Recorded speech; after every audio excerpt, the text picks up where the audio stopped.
نبی کریم صلی اللہ علیہ وسلم کے صحابہ ہجرت کر لیتے ہیں، ہجرت کرتے ہیں مکہ مکرمہ سے کس کی طرف؟ بولے نا، کس کی طرف ہجرت کی ہے؟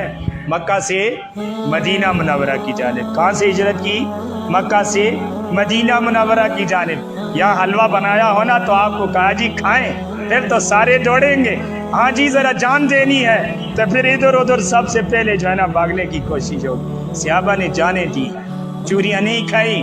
یہ چوریاں کھانے والے تو ہر آدمی کر لیتا ہے، تو اب صحابہ جب حکم ہوا، رسول اللہ جو محبوب جہاں ہے اور ان کی جانوں کے بھی محبوب ہیں، اپنی جان بھی ان کے اوپر قربان کرنا جانتے ہیں، لیکن اللہ کی طرف سے حکم ہوا، نہیں دیکھا، نکل کھڑے ہوتے ہیں، پیچھے بھی نہیں دیکھا کیا ہوتا ہے کہ اللہ کا حکم آ چکا، ہم اب پیچھے نہ گھروں کی طرف، نہ عورتوں کی طرف، نہ بچوں کی طرف، اب اللہ ہی ذمہ دار ہے، اب اللہ کے ذمے ہے، نکل کھڑے ہوتے ہیں۔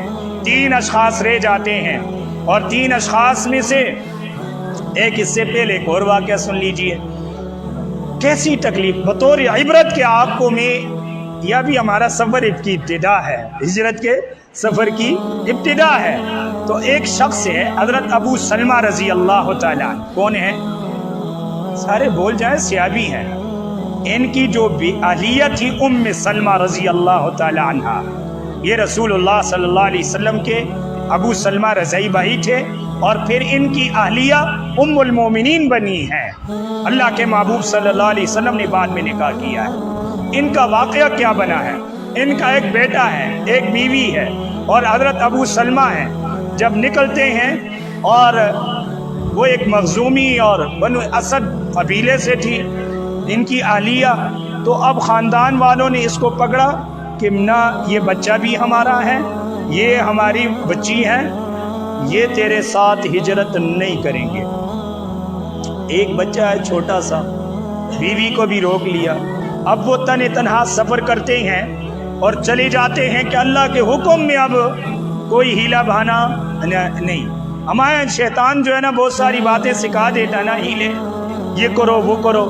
اب وہ نکل گئے اور چلے جاتے ہیں۔ اللہ کا کرنا یہ، وہاں ایک مقام ہے، مکہ سے جاتی، وہاں پر روتی، پورے دن کو روتی رہتی ام سلمہ رضی اللہ تعالی عنہ، روتی رہتی۔ ایک شخص، ایک بنو اسد قبیلے کا ایک شخص آیا، اس نے دیکھا کیوں رو رہی ہو؟ اس نے کہا میرا خاوند چلا گیا ہے، میرے خاندان والوں نے، میرے گھر والوں نے مجھے روک لیا ہے، اور میرا ایک ننھا منا بچہ تھا وہ بھی مجھ سے لے لیا ہے، میں تنہا ہوں، وہ اس کو مجھ سے الگ کر دیا، خاوند کو مجھ سے الگ کر دیا، میں بھی تنہا ہوں، اس عالم میں روتی رہتی ہوں۔ اور مدینہ یعنی مشرق کی طرف ہو کر وہاں اس پہاڑ پہ جا کر روتی رہتی پورے دن۔ ایک موقع کے اوپر ایک شخص بنو اسد قبیلے سے آیا، اس نے کہا اچھا کیا کرنا چاہتی ہو؟ اس نے کہا میں یہ چاہتی ہوں کہ مجھے یہ اجازت دے دے مدینہ منورہ کی جانب ہجرت کر کے چلی جاؤں۔ اللہ کا کرنا یہ کہ خاندان والوں سے سفارش کی، کیوں اس بیچاری پہ تمہیں ترس نہیں آ رہا؟ اتنی رو رہی ہے، پریشان ہے، غم کی ماری ہے، اور تم ترس نہیں کھا رہے؟ انہوں نے اجازت دی، انہوں نے، خاندان والوں نے کیا کر دیا؟ اجازت دے دی۔ اب یہ اپنے بچے کو لیتی ہیں، ان سے کہا کہ میرا بچہ بھی دے دو مجھے، میرا بچہ بھی مجھے دے دو۔ اور خاص طور پر مرد کا دل نہ سخت ہے، ہر ایک کا، میرا بھی تمہارا بھی، سمجھ آ رہی ہے؟ اتنی پرواہ مرواہ ہمیں نہیں ہے، یہ یاد رکھیے، کوئی کہ مجھے بہت زیادہ ہی جھوٹ ہے، ہمارے دل سخت ہیں، عورتوں کے دل جو ہیں انتہائی نرم ہیں، سمجھ آ رہی ہے؟ غم سے عبرت بھی پکڑ لیتی ہیں، نصیحت بھی حاصل کر لیتی ہیں۔ اسی لیے ہم کہتے ہیں کہ خواتین کی دینی تعلیم کا زیادہ انتظام کیا جائے بنسبت مردوں کے۔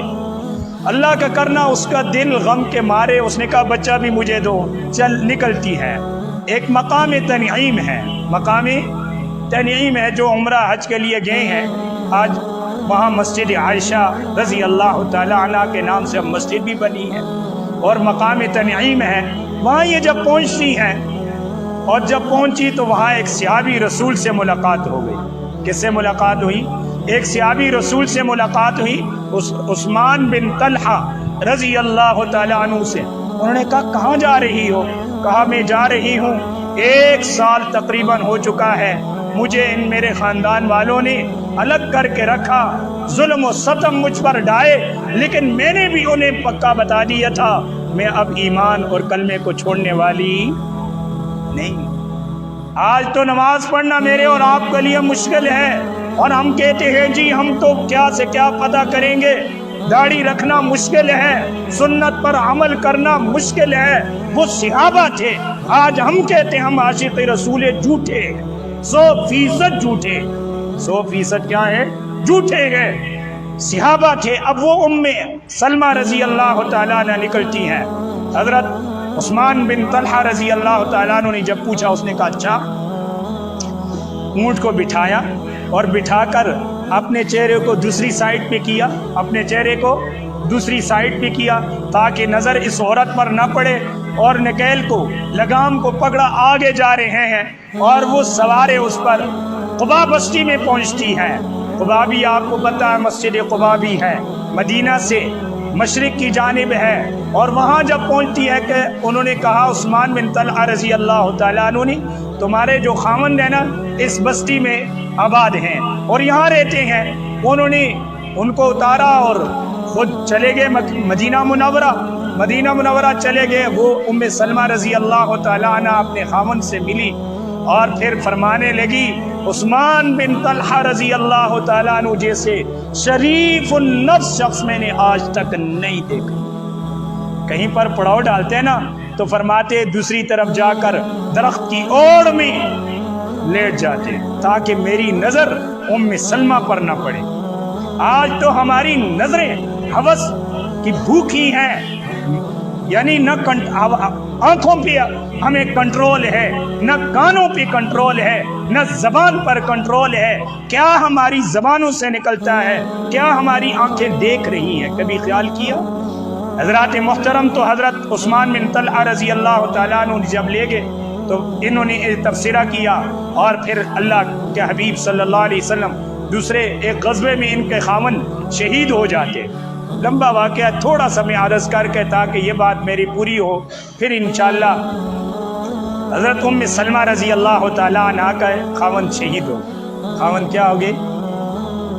اللہ اکبر۔ جب شہید ہوئے تو اللہ نے آسمانوں سے ان کے بارے میں وحی اتاری، اور یہ بہت ذہین زیرک خاتون تھی ام سلمہ رضی اللہ تعالیٰ عنہ۔